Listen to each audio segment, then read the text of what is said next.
আসসালামু আলাইকুম সবাইকে। হ্যালো এভরিওয়ান, তোমরা সকলে কেমন আছো? আমি আশা করছি তোমরা যেখানেই আছো ভালো আছো এবং সুস্থ আছো। তোমাদের দোয়া এবং ভালোবাসায় আল্লাহর রহমতে আলহামদুলিল্লাহ আমি ভালো আছি। তাই তো চলে এলাম একটা নতুন ব্লগ নিয়ে। আশা করছি এই ব্লগ ভিডিওটা আপনাদের অনেক অনেক ভালো লাগবে। তো চলুন কথা না বাড়িয়ে ব্লগটা স্টার্ট করা যাক। সকালে উঠে আলু বেগুন কোটা থেকে ব্লগটা স্টার্ট করলাম। আশা করছি কেউ স্কিপ না করে পুরো ব্লগটা ভালোবেসে দেখে যাবেন। দেখুন প্রথমে কিন্তু ঝুরি আলু বা গুড়ি আলু এটা কেটে নিল, তারপরে কিন্তু দেখুন বেগুনগুলো কিন্তু কেটে নিয়েছে। আর এদিকে রান্না বসিয়ে দিয়েছে আমার মা, আলু বেগুন দিয়ে রান্না করবে। আর এটা হচ্ছে যে মানে যেটাই হোক এটা একটা তরকারি হবে।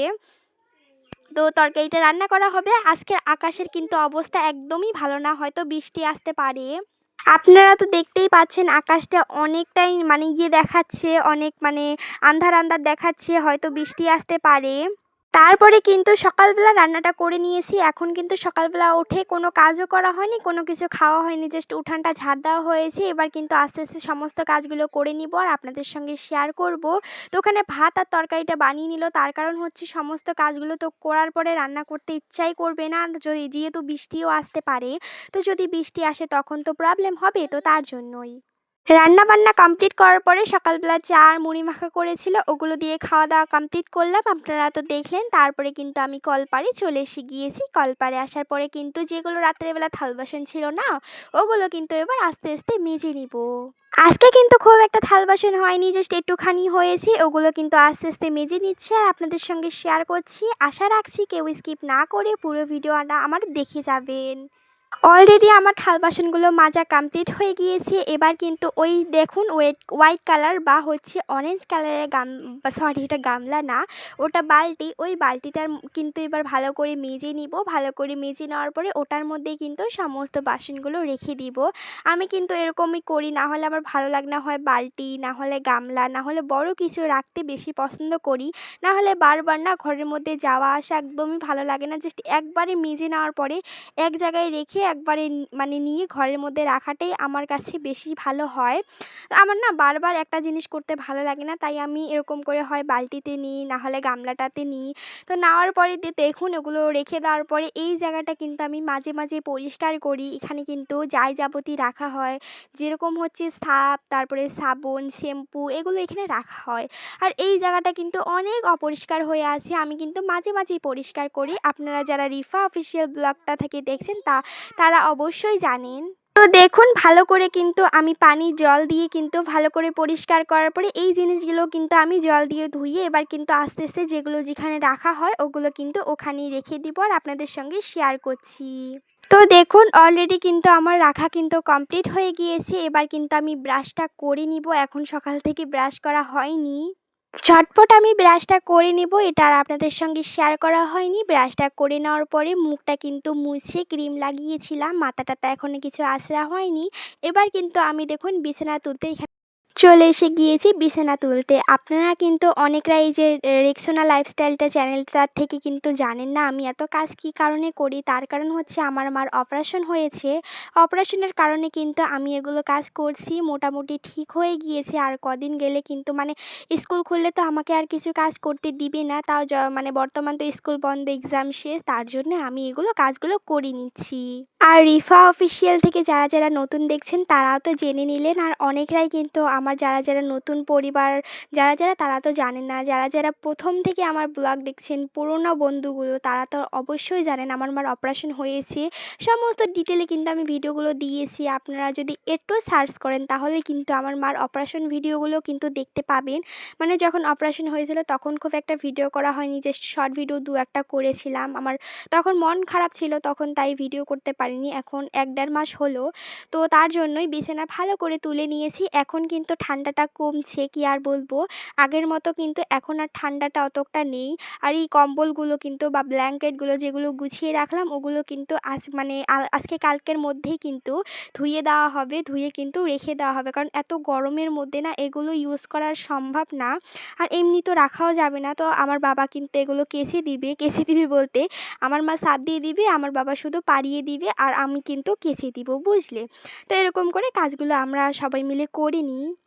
তারপরে টেবিলটা পরিষ্কার করে নেওয়ার পরে ওর মধ্যে আমার বই-টইগুলো রাখা হয়। আর হচ্ছে এখানে সোফা-টোফাগুলো, কাপড়-চোপড়গুলো ঠিক করে রাখার পরে এবার কিন্তু ঘরটা ভালো করে ঝাড় দিয়ে নিব। তো দেখুন বলতে, বলতে কিন্তু আমার ঘরটা ঝাড় দেওয়া কমপ্লিট হয়ে গিয়েছে। আপনারা আমার ব্লগটা কোথা থেকে দেখছেন, কারা কারা অবশ্যই কমেন্ট করে জানাবেন। আমার চ্যানেলে যদি নতুন হয়ে থাকেন চ্যানেলটা সাবস্ক্রাইব করে আমার সাথে থাকবেন, আমিও তোমাদের সাথে আছি। এবার কিন্তু পুরো ঘরটা ভালো করে দেখিয়ে দিব। দেখুন কত সুন্দর লাগছে। আমি কিন্তু ঠিক করতে পারি না, আমার মা যখন ঠিক করে না তখন অনেক চকচকে ঝকঝকে করে নেয়। আর কি বলো তো, আমার মা কিন্তু এখন একটু একটু কাম করতে পারে, তো তার জন্য আমার মা দেখুন এবার কিন্তু এই ঘরটার মধ্যে বিছানা গোছাবে। আমি বারণ করলাম তাও করলো। আর আমি কম্বল-টম্বল ভারী জিনিস তো উঠাতে দিই না, কম্বলটা আমি গুছিয়ে নিলাম। আর আমার বোনু দেখুন বারবার চারপাশ দিকে ঘিরে ঘিরে আছে। এরকমই করে আমরা যখন কাজ করি। আর আমি কিন্তু মানে জাস্ট আমার মা এরকম করলো, আমি বারণ করলাম, তো তারপরেই দেখুন আমি কিন্তু ওগুলো করে নিলাম। আমি কিন্তু রান্নাঘর বিছানাটা তোলার কথা এখনও বলিনি। এটা কিন্তু রান্নাঘরে চলে এসেছি। তারপরে দেখুন ওখানে ট্রাং ঠিক করার পরে গ্যাসটা অমোছা হয়ে আছে। তো ভাবলাম এবার গ্যাসটাও ভালো করে মুছে নিই। তো চলুন গ্যাসটাও এবার মুছে নিই। এই স্প্রেটা মারলে না গ্যাস যখন মুছি তখন অনেক ঝকঝকে ঝকঝকে হয়। আপনারা নিজেরাই দেখতেই পাচ্ছেন। এমনিতে অনেক নোংরা ছিল। এই যে এটা দিয়ে যখন মুছলাম না তখন দেখুন কত সুন্দর লাগছে, অনেক চকচকে ঝকঝকে লাগছে। গ্যাসটা মোছার পরে কিন্তু উপরের জিনিসগুলো দিয়ে দিলাম। তারপরে দেখুন ইন্ডাকশনটাও ভালো করে মুছে নিলাম। আর হ্যাঁ গাইস, সকালবেলা যেগুলো আমি থাল বাসন মেজেছি ওগুলো কিন্তু ওই ঘরটার মধ্যে ঠিক করার কারণে এগুলো কিন্তু ঠিক করা হয়নি। থাল বাসনগুলো জায়গার মধ্যে রেখে দেওয়া হয়নি, তো ভাবলাম এবার থাল বাসনগুলো আমি জায়গার মধ্যেই রেখে দিই। দেখুন গাইস, আস্তে আস্তে কিন্তু আমি এই থাল বাসনগুলো জায়গার মধ্যেই রেখে দিচ্ছিলাম আর আপনাদের সঙ্গে পুরো ভিডিওটা শেয়ার করছিলাম। কেউ স্কিপ না করে পুরো ভিডিওটা দেখে যাবেন। আমি কিন্তু যখনই কাজ করি তখনই কিন্তু বনু আমার সাথেই থাকে, কি বলবো, যেখানেই যাব ও থাকে। আমি যে ভয়েস ওভার দিচ্ছি এখনও কিন্তু আমার সাথেই আছে। তো দেখুন বলতে বলতে সমস্ত কাজগুলো করে নেওয়া কমপ্লিট হয়ে গিয়েছে। থাল বাসনগুলো রেখে দেওয়া হয়েছে, বিছানা কিন্তু আগেই তো তুলে নিল, আপনারা দেখলেন। জাস্ট এবার কিন্তু ঘরটা ঝাড় দিলে সমস্ত কাজগুলো কিন্তু কমপ্লিট হয়ে যাবে। সকালবেলায় তো রান্নাটা কমপ্লিট করে নিয়েছিল, আপনাদের সঙ্গে তো শেয়ার করেছি। তো এই অবধি যারা যারা আমার ভিডিওটা দেখেছেন তাদেরকে অসংখ্য ধন্যবাদ। আমার আশা আছে, আমার বিশ্বাস আছে সবাই আমার ভিডিও কেউ স্কিপ না করে দেখে যাবেন ভালোবেসে। তারপরে আমার বাবা যখন এসেছিল অনেক কিছু নিয়ে এসেছি। এখানে হচ্ছে আমার বোনের জন্য মিষ্টি নিয়ে এসেছে, আমার মার আমার জন্য কিন্তু সিঙ্গারা নিয়ে এসেছি। এগুলো কিন্তু এবার খেয়ে নিব। আর দেখুন মিষ্টি এনেছিল, এগুলো সমস্ত কিছু দেখিয়ে দিলাম। আর আমার বোনু দেখুন কতটা খুশি হয়েছে, আমার বাবাকে চুমু দিচ্ছে। গাইস কি বলবো। তো তারপরে দেখুন সিঙ্গারার সাথে যে চাটনিটা দিয়েছিল ওই চাটনিটা হেব্বি লাগে, আমাদের এখানে বলে পরেশ ঘসের চাটনি। কারা কারা এই সিঙ্গারা দিয়ে চাটনি খেতে ভালোবাসো কমেন্ট করে কিন্তু জানাতে ভুলবে না। অনেকগুলোই নিয়ে এসেছি, আমাদের বাড়িতে শুধু 4 জন লোক, আমার বাবা মা আমি আর আমার বোনু। তাও দেখুন কতগুলো সিঙ্গারা নিয়ে এসেছি। খেতে চাইলে না এরকমই করে আমার বাবা। তো তারপরে পেঁয়াজ কেটে নিয়েছিল, তো পেঁয়াজের সাথে কিন্তু খেতে ভালোই লাগে, তো তার জন্য এগুলো নিয়েছে। তারপরে কিন্তু আমি একটু বাজারে যাব।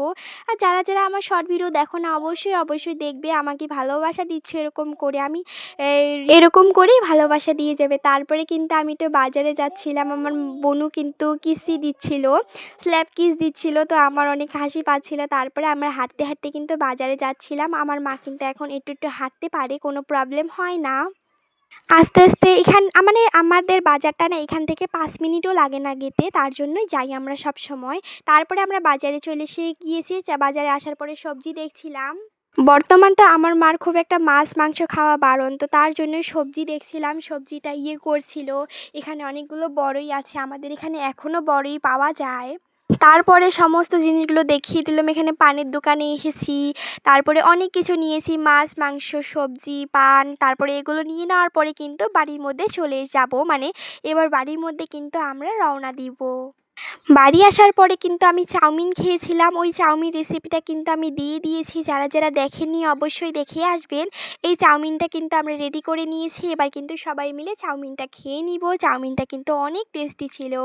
রাত্রেবেলা আমরা খেতে বসে পড়েছিলাম। রাত্রেবেলা হচ্ছে এখানে ভেজ খাবার আছে, মানে আজকে ভেজ সবজি দিয়ে মানে সমস্ত খাবারগুলো রেডি করেছিল। তো এই পর্যন্ত যারা যারা ভিডিও দেখেছেন তাদেরকে অসংখ্য ধন্যবাদ। Thanks for watching.